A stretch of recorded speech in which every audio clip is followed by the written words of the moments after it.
ఒక రాజకీయ పార్టీ శాంతవంతమైపోతుందా? నథింగ్.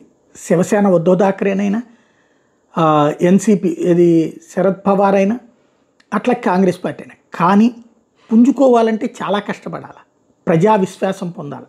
రెండు కోణాలు ఉంటుంది. ఒకటి, ప్రభుత్వం చేసే తప్పులు ప్రతిపక్షానికి అధికారం ఇవ్వడం.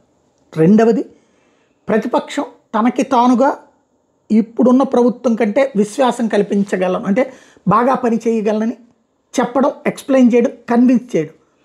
ఇది ఇప్పుడున్నటువంటి శరద్ పవార్కి సాధ్యం కాదు. ఆయన వయసు అయిపోయింది, వాళ్ళ అమ్మాయిని అంతగా రికగ్నైజ్ చేయట్లేదు.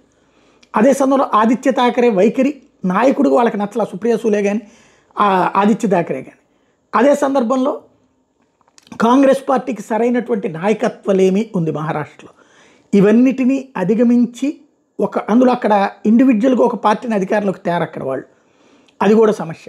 కాబట్టి రాబోయే రోజులు గడ్డు కాలమే. దాన్ని ఎలా అధిగమిస్తారో చూడాల్సి ఉంది.